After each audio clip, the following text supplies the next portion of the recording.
마녀사냥에 대해 들어보신 적 있으신가요? 네. 처음엔 악마와 계약을 맺고 사악한 마법을 사용하는 마녀를 처형한다는 구실로 시작된 특별재판이었지만 시간이 갈수록 아무 죄 없는 사람들만 억울하게 심판대에 오르는 일이 많아지면서 역사 속으로 완전히 사라져버린 유명한 학습 중 하나인데요. 그런데 이 마녀사냥의 피해자이자 실제 마녀였던 것으로 추정되는 문제가 발견되었다고 합니다. 바로 오늘 소개할 SCP-3998인데요. 오늘은 3998이 어떤 변칙성을 가지고 있는지 또 그 정체가 무엇인지에 대해서 알아보도록 하죠.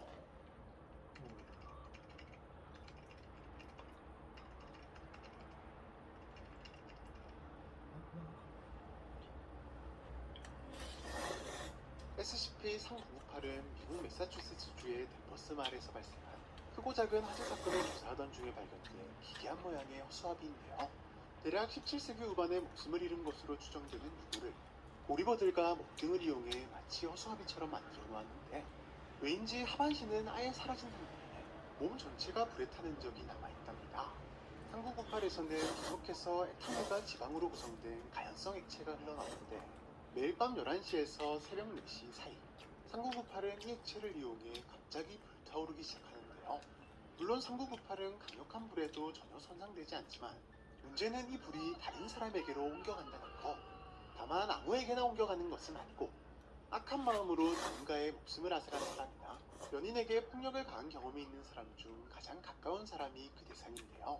이렇게 3998에 불이 옮겨붙은 대상은 유독 복부를 중심으로 불타기 시작하는데 연구 결과 복부 내부에서 계속해서 생겨나는 고온의 에탄올이 원인인 것으로 보이며 이내 대상은 빠르게 불타버려 기괴한 모습으로 목숨을 잃게 된답니다. 현재까지 3998의 목표가 된 사람들은 단 한 명도 살아남지 못했는데 3998에 붙은 불을 먼저 진압해 변칙성을 무력화시킨 후에는 피해자에게 붙은 불도 진압할 수 있다는 것까지는 알아냈지만 아무리 빠르게 불을 진압한다 해도 내부 장기의 손상을 막지는 못했기 때문인데요. 그렇듯 다소 특이한 변칙성과 외형을 가진 3998. 이후 박사들은 3998의 정체를 조사하는 과정에서 상당히 흥미로운 사실을 알아낼 수 있었는데 3998이 다름 아닌 마녀 재판으로 희생된 실제 마녀일 가능성이 있다는 것.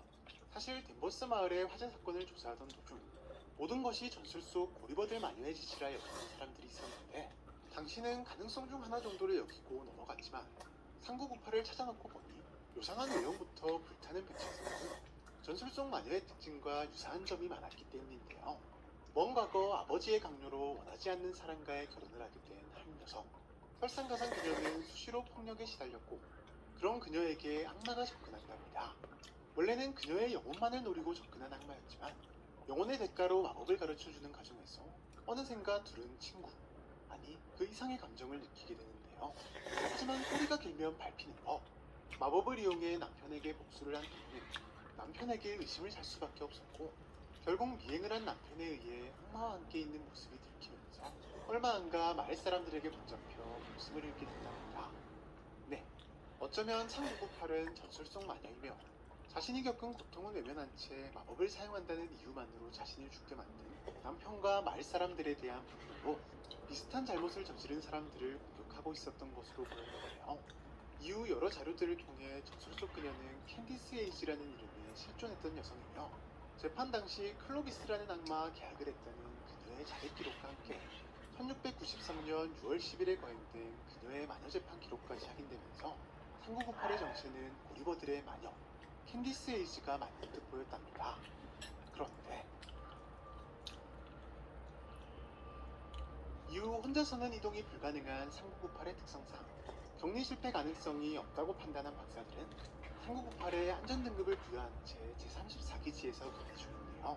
또한 연구를 통해 3998이 스스로 발화할 수 없는 상황이라며 다른 사람을 발화시킬 수도 없으며 그저 가슴이나 뒤통수에 약간의 통증만 주는 정도로 끝난다는 것을 알아내면서 불연성 소재의 내부가 진공상태 처리된 보안보관함 3998-1에 격리함으로써 3998로 인한 피해를 막고 있답니다. 다만 다시 1의 관리 상태에 따라 종종 사고가 발생하는 경우도 있기 때문에 매일 아침 9시마다 청소 및 관리를 진행하고 있지만 혹시 모를 상황을 대비